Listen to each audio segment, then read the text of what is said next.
Kalau berseteru ini kan ada dua, berantem fisik atau berantem non fisik. Nah, berantem non fisik juga ada ininya juga, ada berantem non fisik semua persoalan ego yang kemudian ya semua saling sindir-nyindir, atau berantem non fisik tapi memakai jalur hukum. Nah, kita lihat nih pesertanya apakah memakai jalur hukum. Nah, kalau Bu Mintasi kan katanya sudah memakai jalur hukum, Bluebird juga sudah memakai jalur hukum. Artinya apa? Sudah ada yang namanya proses hukum. Proses hukum itu apa? Ada proses hukum perdata, ada proses hukum pidana. Nah, perdatanya bagaimana? Pidananya bagaimana? Tapi yang namanya berseteru tentu ada yang disengketakan.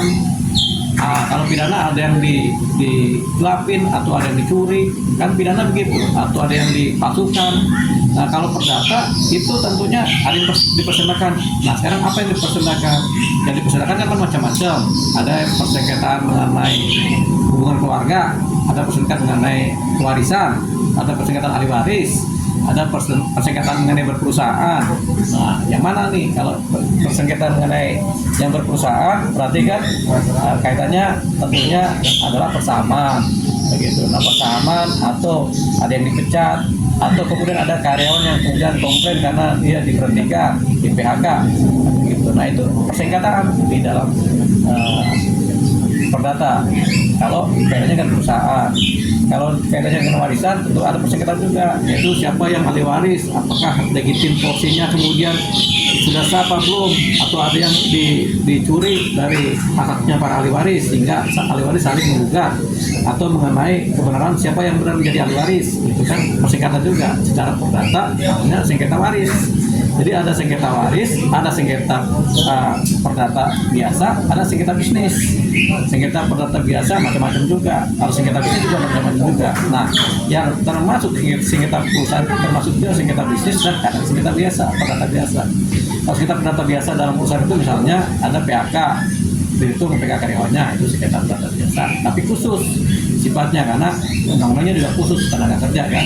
Ada sengketa tentang persamaan kedudukan saham begitu. Nah, itu sengketa tentang persamaan ada dua juga, ada sengketa pidana, ada perdata tentang hak dari para pesaham gitu, atau misalnya punya saham tapi nggak pernah dibagi dividennya begitu, itu juga bisa dipersengketakan. Nah, tentunya kalau arahnya ke sana, Bu Mintasi lebih kepada misalnya, karena dia kan bicara tentang Bluebird dan tentang perusahaan kan. Betul. Berarti dia sengketa tentang persahaman atau berperusahaan atau sengketa tentang tenaga kerja gitu. Nah, kita harus lihat ini dari mana? Ya dari cerita dan dari dokumen. Sepanjang cerita dan dokumen kita nggak punya, kita hanya menganggap ini adalah sengketa berperusahaan.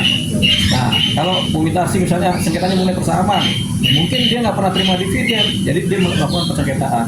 Atau sahamnya kemudian ada tapi nggak pernah dibagi nilai keuntungan perusahaan kepada dia sebagai pesaham. Berapa persen sahamnya kita nggak tahu. Gitu. Kalau kemudian sengketanya adalah saham saya hilang tiba-tiba dari perusahaan, dari akte, nah, dan dia belum pernah melakukan proses hibah saham atau jual beli saham, nah, tapi sahamnya hilang, ya, dia bisa melakukan proses yang namanya penggelapan saham, laporan pidana penggelapan saham saya digelapar. Jadi kita nggak tahu apa yang terjadi di persoalan hukum antara Bu Mintasi dengan Bluebird, karena Bluebird adalah personal terbatas, Bu Mintasi adalah subjek hukum pribadi kan. Tapi karena yang disengketakan adalah Bluebird, ya tentunya berarti terkait dengan perusahaan. Perusahaannya berarti kan saham, kemudian tenaga kerja dan lain-lain. Ya, di sini kan kita lihat Ibu Minarsi juga sama pihak Bluebird ini ternyata masih satu keluarga semua, Bang. Gitu. Ya. Tapi kenapa permasalahan ini berlarut, Bang? Sampai Bu Minarsi speak up terus di media untuk permasalahan dia. Ya, kalau dianggap berlarut-larut namanya larutan beneran kan, udah buyar kan. Ini perkaranya lama gitu aja kan. Kenapa nggak selesai-selesai nih perkara atau nggak berdamai-damai kan? Jadi persoalannya itu belum ada perdamaian antara mereka. Jadi antara Bluebird dengan Bu Minarsi mungkin belum ada kesepahaman perdamaian. Sampai kapan nih kita nggak tahu. Apalagi ini dikaitkan dengan proses hubungan darah kan keluarga. Karena darah keluarga ini kadang-kadang lama dia berdamainya. Tapi sebenarnya akan ada titik temu karena ini kan mereka saudara. Antara Bu Minarsi kan anak dari pendiri Bluebird juga. Iya. Terus lawannya juga adalah darahnya juga, mungkin cucu atau adik atau kakaknya kan begitu, ya, atau ponakannya dia kan begitu lawannya. Ya itu kan sebenarnya persoalan darah aja, yang keluarga yang bisa didamaikan sebenarnya, asalkan saling menerima dan tengah rasa. Tentunya kita perdamaian ini harus ada, karena ini keluarga. Ya kalau nggak akan berdamai terus ya nanti pecah terusnya sampai 20-30 tahun kemudian nggak bisa selesai. Nah apalagi kaitannya dengan keluarga kan. Nah kalau persama harus diputuskan oleh pengadilan, yang benar yang mana. Kan kita nggak tahu apa yang terjadi di dalam antara hubungan persamaan ini. Kalau sekarang kan cerita tentang itu kan nggak lengkap. Bang, tapi yang baru-baru muncul saat ini tuh Bu Mintarsi juga bilang bahwa pihak dari mereka, Bluebird-nya sendiri meminta dapat surat cinta lah Bu Mintarsi, bahwa selama dia bekerja itu seluruh gajinya harus dikembalikan gitu. Kalau surat seperti itu putusan pengadilan apa surat biasa? Surat putusan pengadilan, dari pengadilan jadinya. Dari pengadilan. Nah itu harus dipersoalkan putusannya kalau begitu. Kalau putusan pengadilan menyatakan begitu. Kalau surat biasa nggak usah dipedulikan. Tapi kan dia udah bekerja gitu Bang, kenapa harus dikembalikan lagi gitu? Begini. Ibaratkan itu upah dia selama dia bekerja. Terus dan lucunya itu di surat itu katanya anak dia sampai turun-turunan dia tuh wajib mengembalikan. Akhirnya terlibat semua. Iya, kenapa anak dan cucunya dilibatkan katanya? Seperti itu nggak ada itu. Jadi itu harus dipersoalkan. Jadi nggak ada orang bekerja kemudian upah kerjanya diminta kembali, itu nggak ada. Karena kalau orang bekerja itu terikat oleh undang-undang tenaga kerja. Undang-undang tenaga kerja itu mengatur upah ya upah, ini upah. Jadi orang kerja harus menerima upah. Upah adalah hak. Jadi nggak bisa orang diambil aja, nggak bisa. Itu akan menjadi persoalan pidana. Gitu. Jadi ada pemaksaan, ada pemerasan kan jadinya begitu. Karena itu hak. Jadi setiap upah nggak bisa diminta kembali. Gitu. Orang sudah bekerja, sudah menerima upah nggak bisa diminta kembali. Makanya kalau ada putusan seperti itu yang dipersoalkan. Karena itu termasuk bagian yang nggak benar dari tata hukum kita.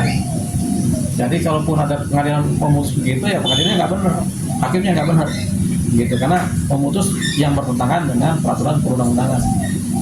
Bang, sedikit meluruskan kembali, kemarin juga Bu Mintarsi menyampaikan bahwa ada ketidakpahaman bahwa dari statement Abang sempat berkata bahwa kalau warisan nggak akan bisa lah gitu.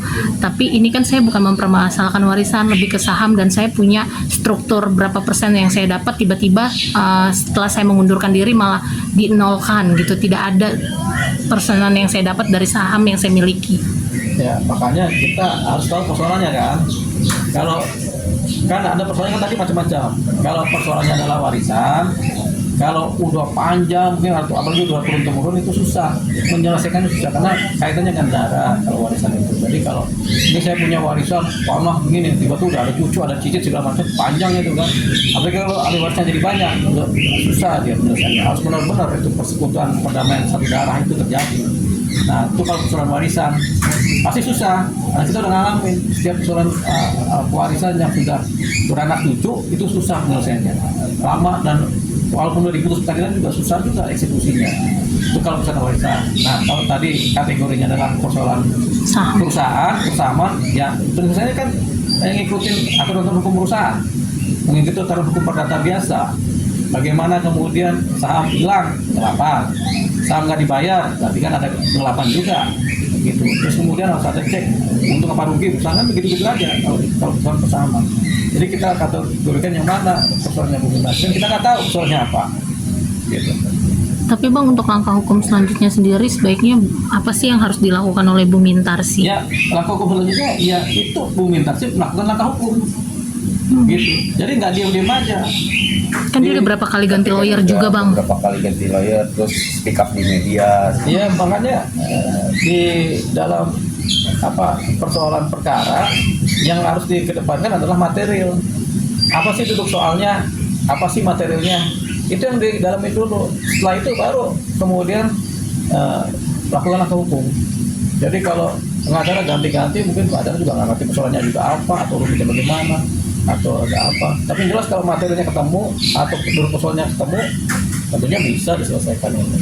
Gitu. Jadi itu dulu, soalnya sih apa sih kan gitu. Berarti kalau menurut Abang jadi bisa dipertemukan terlebih dahulu ya Bang, jadi antara pihak Bu Pintarsi dengan pihak Bu Luhut. Bisa kalau itu pasti bisa aja. Tapi Ya kan, cuma kan duduk soalnya apa kan gitu kan, kita nggak tahu duduk soal apa.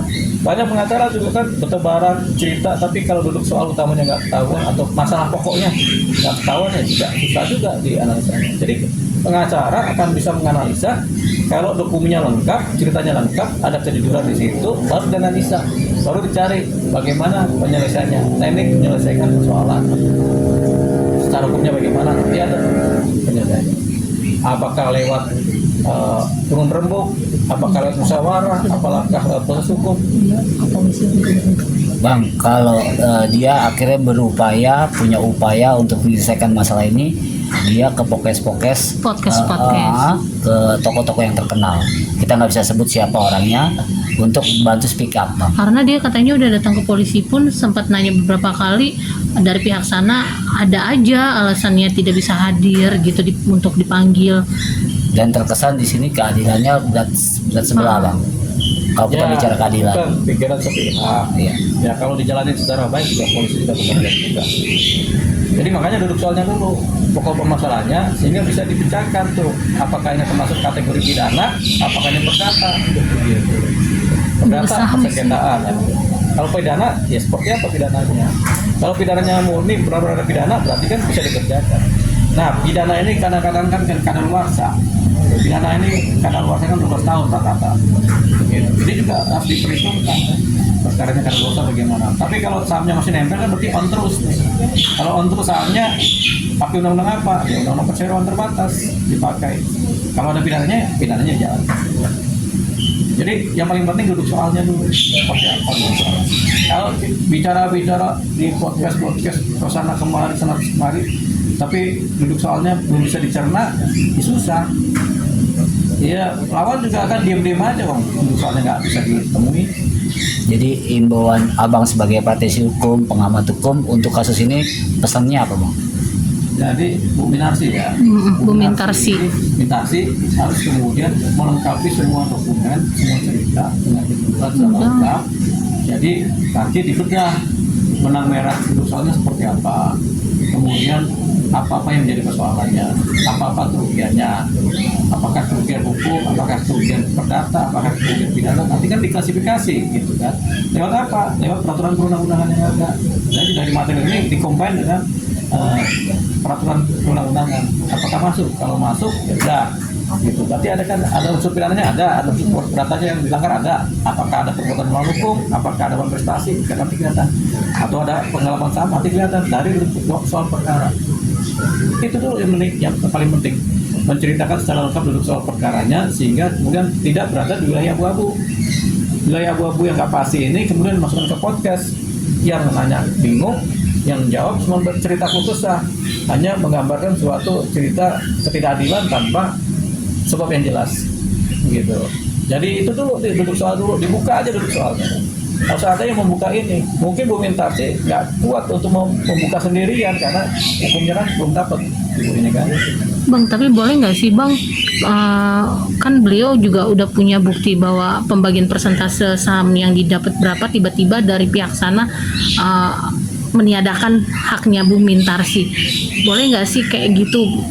Sedangkan dia punya bukti gitu, berapa bagian yang dia punya kepemilikan saham dia. Bukti tentang saham itu kan adanya kan di akte. Akte itu kemudian didaftarkan di Kumham. Nah di situ nanti kelihatan sahamnya ada apa tidak. Gitu. Kalau di akte dan di data digital Kumham, Departemen Hukum dan HAM itu ada. Datanya dia, berarti di ahunya ada dan sahamnya juga ada, berarti dia punya hak sebagai pesaham. Kalau dia punya hak sebagai pesaham, berarti kan dia punya hak material terhadap perusahaan, yaitu baik secara aset maupun secara keuntungan. Nah kalau rugi juga sama-sama ikut menanggung, tapi kalau untung dia punya hak. Keuntungan ini apakah dividen ataukah ada pembayaran harian terhadap keuntungan kan boleh-boleh aja. Jadi itu dulu dia. Jadi dia sampaikan juga nih, ini loh saya punya bukti, saya punya saham, bukunya apa? Ya harus ada itu. Jadi kalau hanya bicara aja publikasi tanpa dokumen material akan apa?